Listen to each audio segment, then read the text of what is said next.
Every story is unique, and each one is filled with God's grace. I was blessed to come from a family that has been Catholic on both sides for as long as anybody knows. But what a great gift it was for me to grow up in a Catholic home and in a Catholic family. My parents were both active in the parish. My mother was a church lady, literally. She was a parish secretary. In fact, my mother died as a result of an accident she suffered in the rectory. But it was a good, happy Catholic home. My mother's younger sister was a religious sister. I had a priest generations back on my mother's side as well. So I grew up around things Catholic. My parents, every now and then, very dutifully and very sincerely, would bring up the question, Paul, have you ever thought about being a priest? And to be honest, I hadn't, and I wasn't, and I didn't intend to. So I would usually find a reason to change the subject and remember that I had homework to do or something. And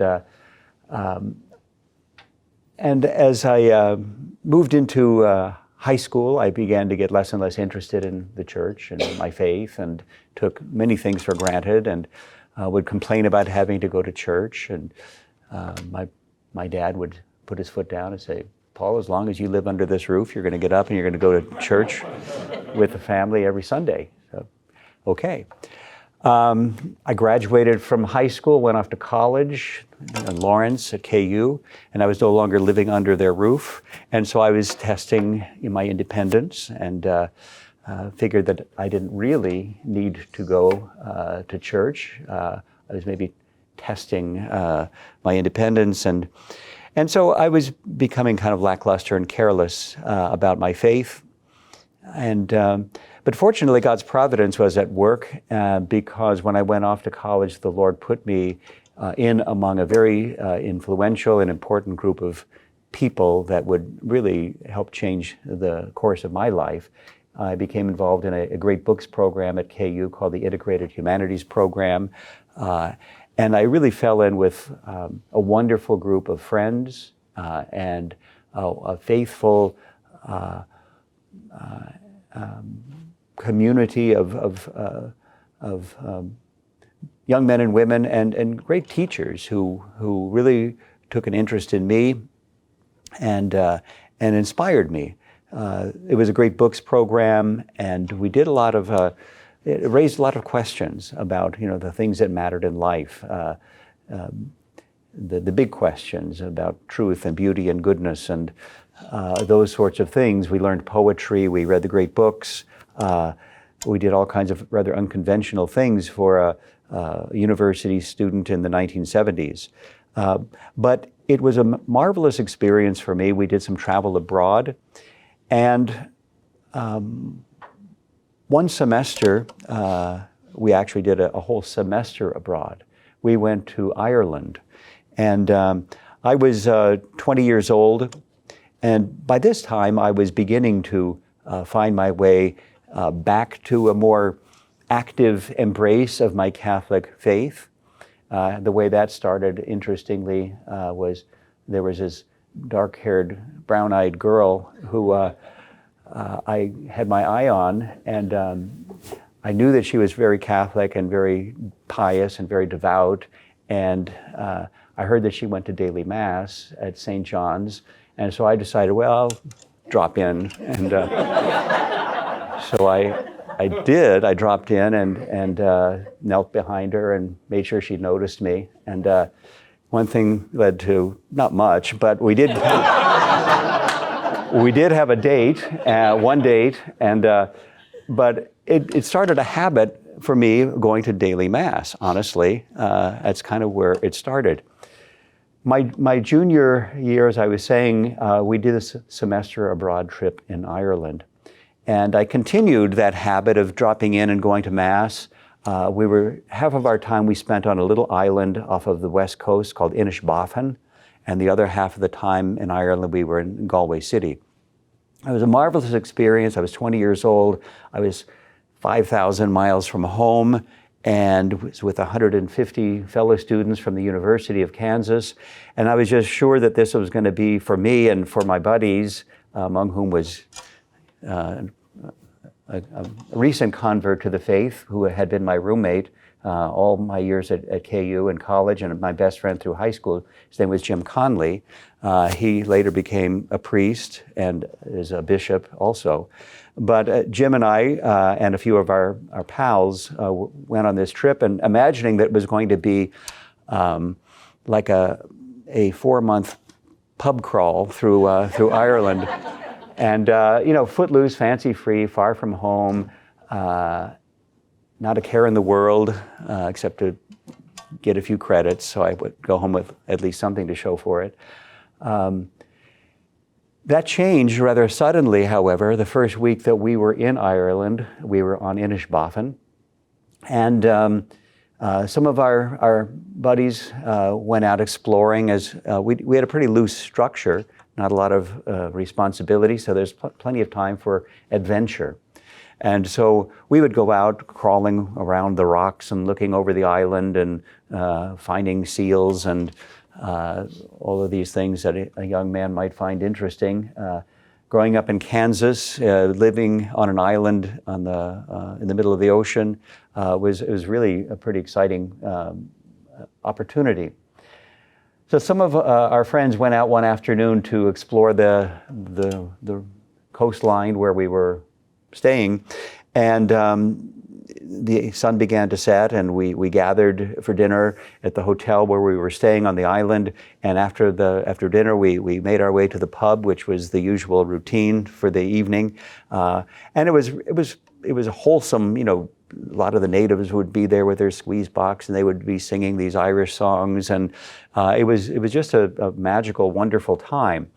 And we would drink a few pints, and so this evening, we asked, well, where's Rick and Ed? And they had gone out exploring that afternoon, and a couple of other guys said, well, we were with them, and then last time we saw them, we were up by the Stags, which were these big rock formations on the wild north shore rather of this island. It was a small island, only 2 miles by 3 miles, about 5 miles, 6 miles off of the coast of Ireland. So that's the last anybody had seen of them. They didn't come back for dinner. They didn't come back that evening. And by the next morning, they had not returned. I had gotten up and gone to daily mass, and we were concerned, where our friends were. The last anybody had seen of them, they were out crawling on these rocks. And so I went back to the sacristy after Mass, and there was a young priest named Father Martin O'Connor. Told him that we were concerned that Rick and Ed had apparently not come home that evening, and they were last seen crawling on the Stags. And he immediately was very concerned and raised an alarm, and actually they literally called in the Coast Guard and alerted any fishermen who had a boat to join in a search for these two wayward and straying, lost American college students. I was not knowing what to do. I decided to join the search, and so I set out with Father Martin, and we spent that whole day together, literally crawling along the rocks along the coast of Ireland, of Inishbofin rather, looking for any sign of our friends, and we found nothing, except we did find a piece of blue nylon material from an anorak that one of the guys had been wearing. It was wedged in these rocks, and we literally had to cut it loose. By the end of the day, we realized that our friends were probably lost to the sea, and almost miraculously, their bodies were recovered a couple of days later. Normally, they would have been carried out by the currents and never recovered. But It was a devastating moment for these American college students and our professors. It wasn't the way we expected the semester to go. Very disorienting, to say the least. I didn't know who to turn to. Normally that would have been a time to gather, with family and seek comfort and but having no place to go, 5,000 miles from home, I ended up going back to the rectory. That evening I went and knocked on the rectory door and asked Father O'Connor if I could continue the conversation that we'd been having as we explored the island that day or the day before, whenever it was, and ended up spending several evenings just talking with Father O'Connor. I'd never knocked on a rectory door before, unless I was, I never had. But I had no place to turn. He was, and we had some great conversations. It was really a time of conversion for me, and I ended up after several days asking if I could make a general confession, which is kind of where you come clean your whole life, because I had strayed, I had wandered in a lot of different ways, and there were a lot of things that I had not adequately or fully or maybe ever confessed, that I was really kind of convicted that I needed to bring to the Lord. And I did that. And he became a real source of encouragement and strength for me.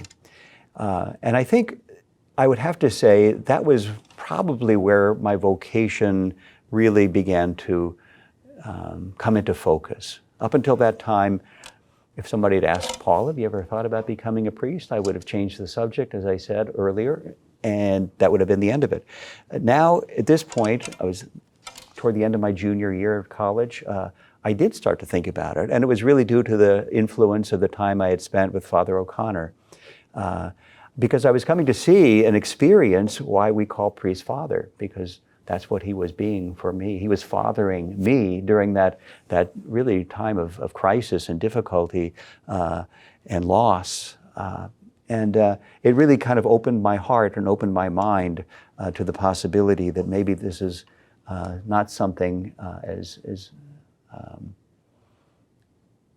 outrageous to consider as I might have thought earlier in my teen years. So I went back home, finished the next year, my senior year, graduated from college, and not knowing what to do with the rest of my life. I had a degree in English and classics. Nobody was offering me any jobs in those fields. So I thought, well, I'd been bitten by the travel bug when I was in Ireland. So I decided, well, I may never have an opportunity like this again. So I decided I would take a year off and travel abroad again. And this time I went to France with a couple of friends, including Jim Conley.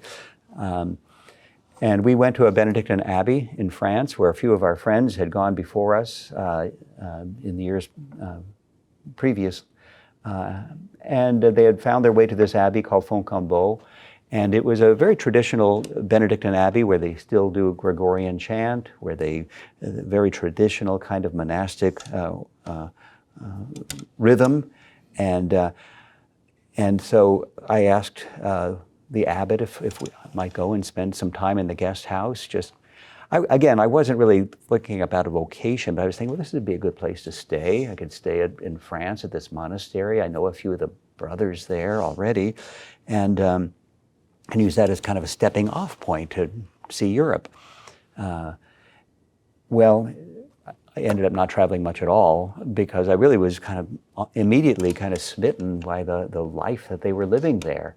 And it was very attractive, drawn into the beauty and the rhythm of the chant and the hours that they would spend in the 11th century monastic chapel. And it was, I was surprised that I was really finding it attractive. It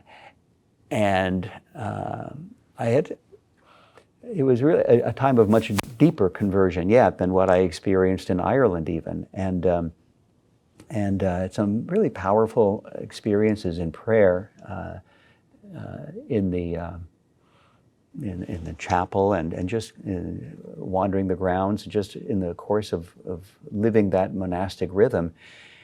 And lo and behold,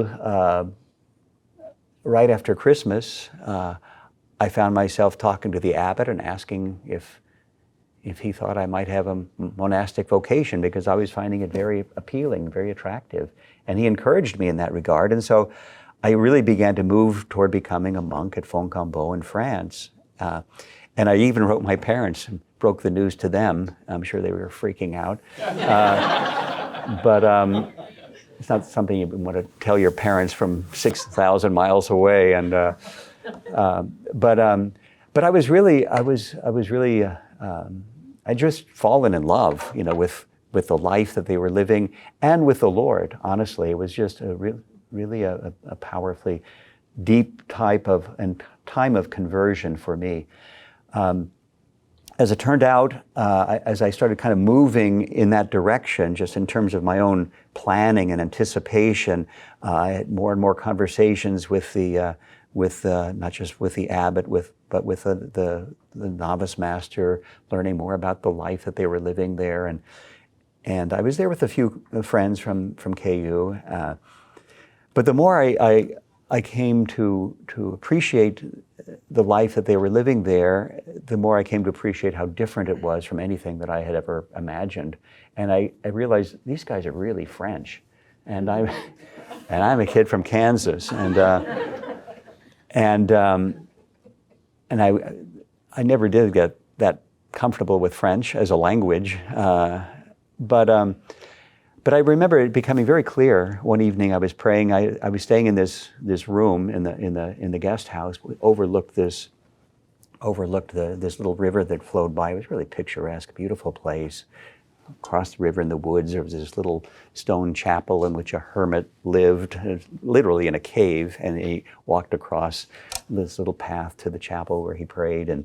But anyway, I was just smitten and taken by this whole scene. It was just so kind of romantic, something out of Robin Hood or something like that. Yeah. But I began to see that, as much as I had fallen in love with this place and with the life that was being lived there, there was a resistance in me that it wasn't really where God was calling me. They were too French, as I said, and I was too American. I was just not seeing how this was going to work. But then I remembered praying, asking Blessed Mother especially to guide me. And I remember that room where I was looking out across the river at that little cave where the hermit lived, that it just became very clear, almost like a light switch turned on. Why not be a diocesan priest or a parish priest? And suddenly it was like, it didn't seem like an unreasonable idea. Always before it seemed like, that's for losers or something, But that's where it really began to come into focus. And I was at peace with that idea of coming back. I was planning to come back in April. I had gone over there in August. One of my buddies was getting married in Wichita, and he was a roommate actually, along with Jim Conley. And I was coming back to be a groomsman in his wedding. So I told them that I was thinking about seminary. I told my friends that back home, and my parents too, which they were thrilled, that I wasn't going to be a monk, but instead be something more conventional, like a seminarian. But anyway, some of my friends in Wichita, where the wedding was going to be, offered to make an appointment with the vocation director. I said, I'm not sure what a vocation director is or what he does, but yeah, if that's what you got to do, then please, make an appointment for me. So I came back for this wedding in Wichita, and had an appointment with the vocation director, and came home with an application. And so it was really pretty sudden, my decision. Back then, this is in the late 70s, in Wichita, they didn't do psychological exams. They didn't do much of anything. No interviews except with the vocation director and the bishop, and I was in, and just fill out the form and show up. I'm not sure that was the best way of screening, but here I am. But anyway, it was a rather rapid discernment on my part, but it was crystal clear, and there was a great deal of peace. I had never been to a seminary. I'd never known a seminarian. It was really kind of like just letting the Lord lead. But looking back, I recognize how the Lord had been leading all along. First of all, providing me with a really faithful Catholic home and family and parents that I knew would be supportive if God ever were to turn on the light and indicate that he wanted me to perhaps pursue a vocation, because they had made that very clear. They were very encouraging. And when I told them about my plan, they were honestly very thrilled. My sister and brother were supportive as well. So that's how the journey began. I showed up at the seminary. 5 years later, I was ordained a priest for the Diocese of Wichita, and it was really pretty smooth sailing all the way through. I loved being a seminarian. It was really 5 very joyful, happy years. There was only one kind of vocational crisis I recalled having. When I was at KU, I had fallen in love with not the dark-haired girl that I referenced earlier, but a red-haired girl that who was she was a ballet dancer, and she. When we came back from Ireland, because she was on that trip to Ireland, she dumped me, and I was really. She dumped me for one of my buddies, so which made her really. So I was really kind of brokenhearted, and it was I was really crushed, to be honest. But I kind of moved beyond it. Went back the next year for my senior year, as I said, and then went off to France and came back from France after nearly becoming a monk in France and entered the seminary. I was in my third year of seminary, actually, 1 year of pre-theology and 2 years of my second year of theology. And I hadn't thought about that little red-haired girl in 4 or 5 years. And one day we went, it was kind of the highlight of any seminarian's day back then, probably less so now because of email, but back then you knew when the mail arrived, and you'd go back down to the mail room and you'd check, and it was usually air mail, empty. But this one time there was a letter in there. I pulled it out. I thought, that's a familiar handwriting, and I saw the postmark. It was from Metairie, Louisiana, which is where this red-haired girl had moved to pursue her dancing career. I opened the letter, and it was from this little red-haired girl, and she said, "Paul, I hear you're a seminarian now. Isn't that something?" She said, "We need to get together next time you're in..." She had lost all interest in me but now that I was somehow out of reach, she was interested. But anyway, it was a bit of a crisis for me. I mean, I was very happy as a seminarian, but it really, it caused me to really question, is this really what I want to pursue? It's not because I have no other options. So I do remember going up to my spiritual director, who was a really wonderful, holy man, and I showed him the letter, and he read the letter, and he looked up, and I was all downcast and full of anxiety and having a vocational crisis, and he looked up from the letter, and he looked at me, and he smiled and laughed, and he put me at ease right away. And he reminded me that my path up to this point in seminary had been so very, very smooth. He said, "This is good that you're having to struggle now and really discern more deeply if this is where God is calling you." And so he put me at ease. And at any rate, it was a good. My years in seminary, as I said, were very happy. I was ordained a priest, and it seems like each step along the way it was very clear that the Lord was leading and guiding me. I loved being a parish priest. I had the opportunity to study in Rome for a couple of years to pursue a degree in spirituality, spiritual theology there, and came back, and the Bishop of Wichita at the time assigned me to the Spiritual Life Center, this wonderful retreat center that he was building, and that's why he wanted me to study spiritual theology. And so anyway, it was a very happy time. I loved being a seminarian. I loved being a parish priest. And then one day, as I was ready to do, I had been out of parish ministry for about 7 years, working at the Spiritual Life Center. Actually did 4 years working at Mount St. Mary Seminary as a spiritual director of the seminary, and I was really, really, really eager to get back into parish ministry. And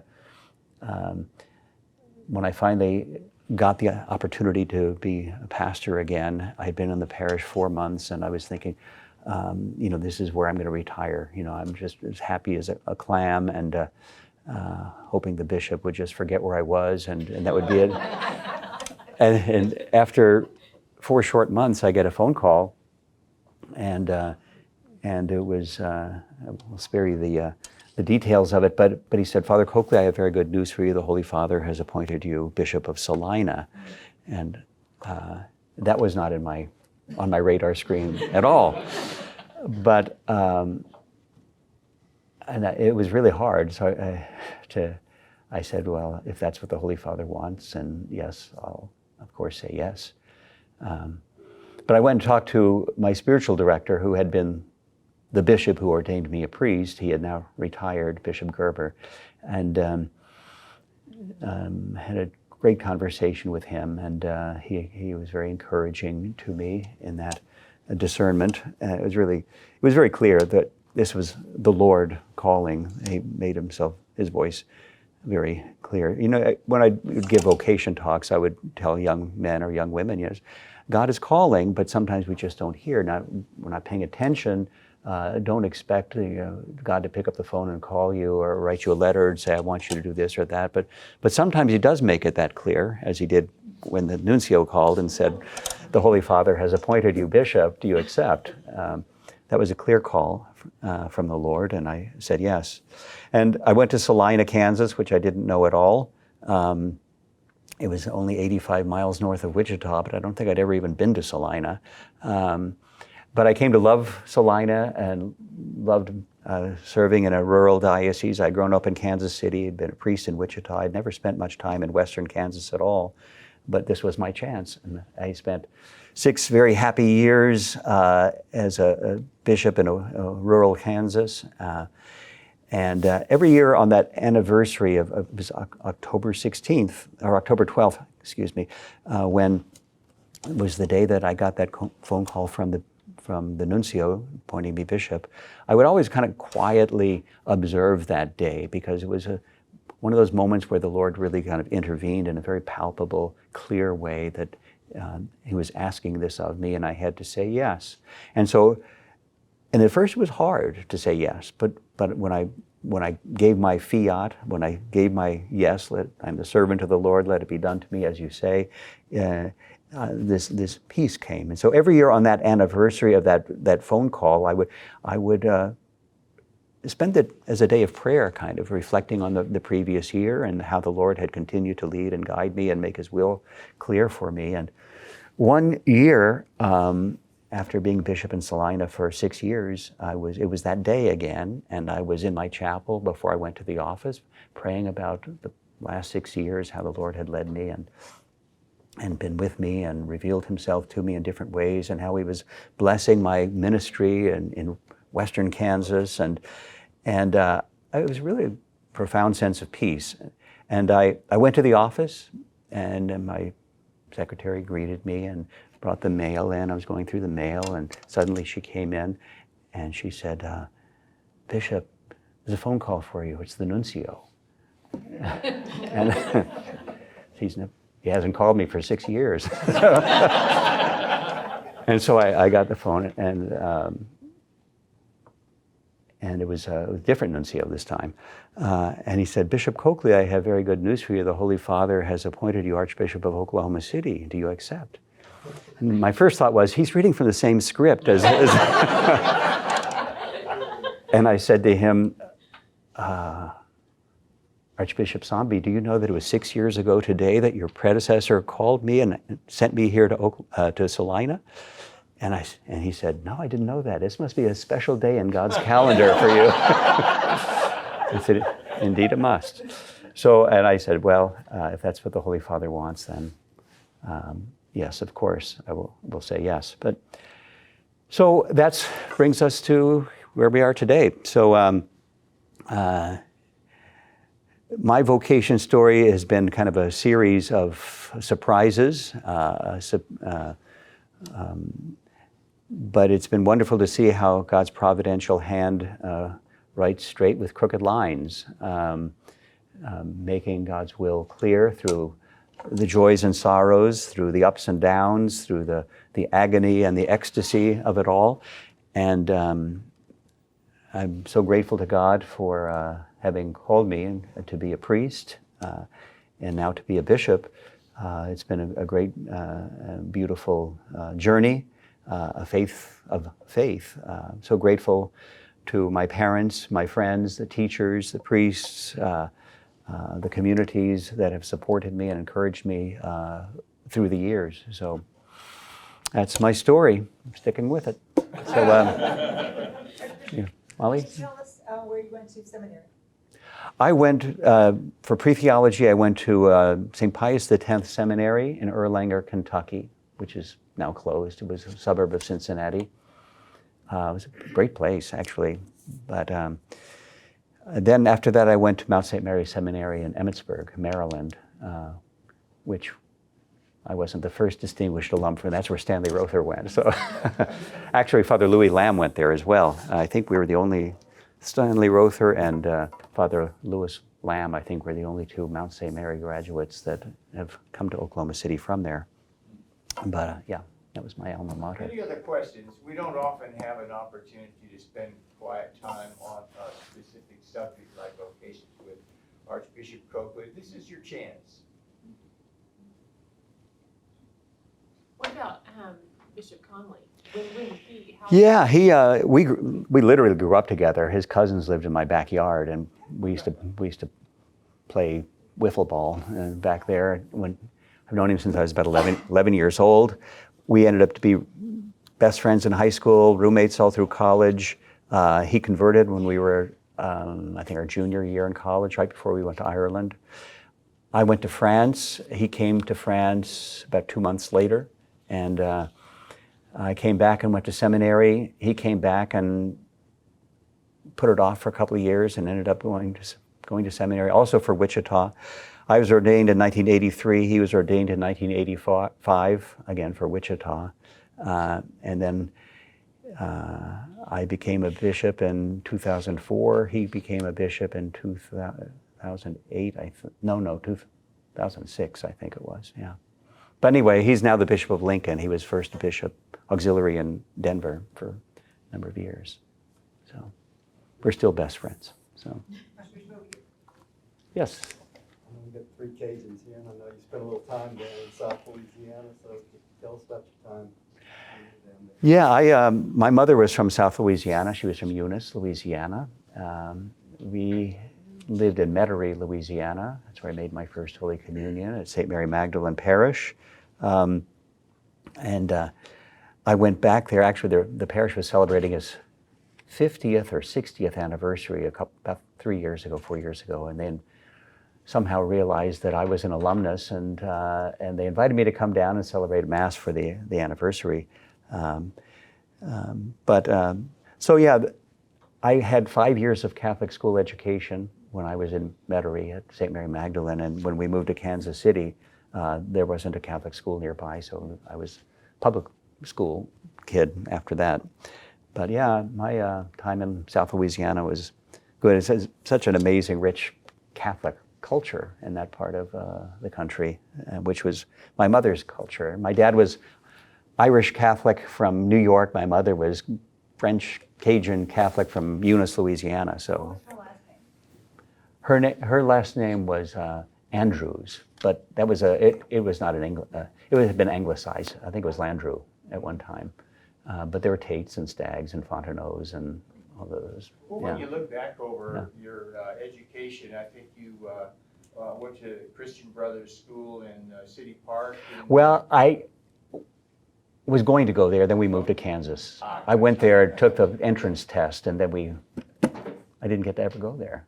It was a beautiful campus, I remember that.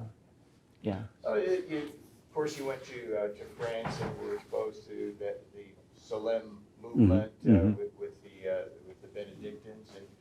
celebrate Mass in St. Francis de Sales Chapel over here. And we've always been struck by your spirituality. You know, different bishops have different personalities, charisms, and it's your spirituality that always hits us. Is there some thread of French spirituality that kind of works its way into what you are today?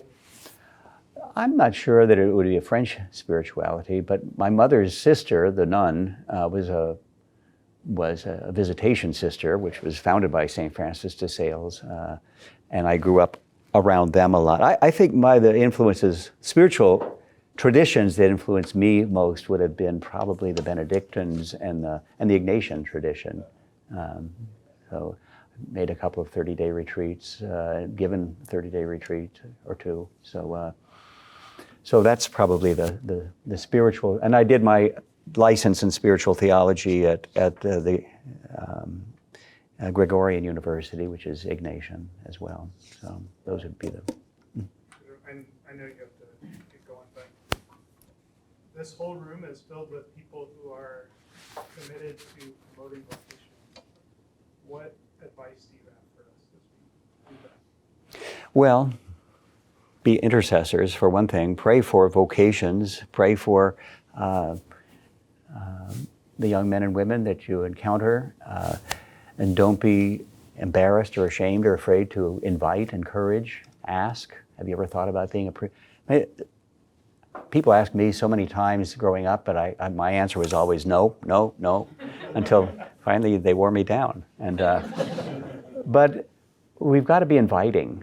You know, I think there's a lot of vocations that are just being lost because they're not hearing the invitation. They're not being encouraged.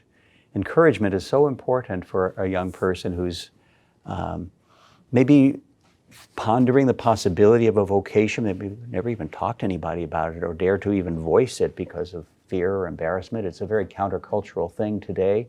But I would say just encouragement, invitation, and prayer would be, and don't look too far from home. I mean, I think there are vocations in our own families that we need to start considering. I mean, who are your sons or daughters or grandsons or granddaughters, nieces or nephews? So that's where we need to start, I think. Anyone else? Well, I know Richard has mentioned before that I think it's in Wichita that they have a very active Serra Club and They do, yeah. foster a lot of vocations. Mhm. Is there any secret to what's You going know, on I was there? just reading the Catholic Advance up in my office, which is Wichita's paper, and they had a picture of all their seminarians. You know, they have a house of studies or house of formation, I don't know what they call it. But yeah, they've ever since I was a seminarian in Wichita, they've had a lot of seminarians. And Bishop Gerber, who was the bishop all of my years as a priest in Wichita, who was really responsible for so much of the vitality of that diocese as we know it today, he was asked what he attributes the large number of vocations to that Wichita has enjoyed over the years, and the flourishing of their Catholic schools as well. But he attributed it to perpetual adoration, which they have in so many parishes in the diocese, and their stewardship program. Those were the. Describe that stewardship program. There's a lot of us here that are not as familiar. Yeah, and I probably need to. That would be a topic for a whole other talk. But basically, Bishop Gerber brought it to the diocese the year that he was installed as bishop, which was the year he ordained me as a priest. But it's United Catholic Stewardship, they call it. Stewardship of time, talent, and treasure. And they embraced it as a diocese. The focus wasn't exclusively on treasure, though that was taken very seriously, encouraging people to tithe, but also to tithe of their time and to give of their talents. It was an opportunity that was given to everybody in the diocese to participate, and those parents who participated, who had children in Catholic school. If they were active stewards in their parish, the parish would pay for the educational costs of their children. So that's the thing that has gotten so many people's attention for the last 40 years, is what they call free Catholic school education. It's not really free at all. The parish is paying the bill, and the parents and families are tithing.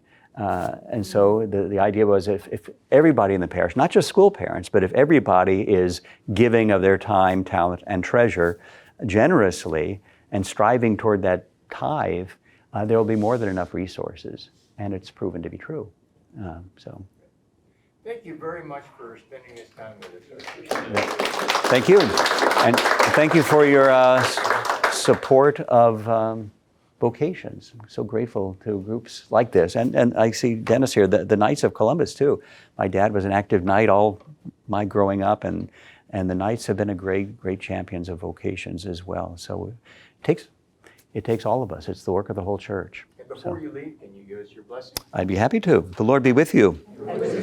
And may Almighty God bless you, the Father, the Son, and the Holy Spirit. Amen.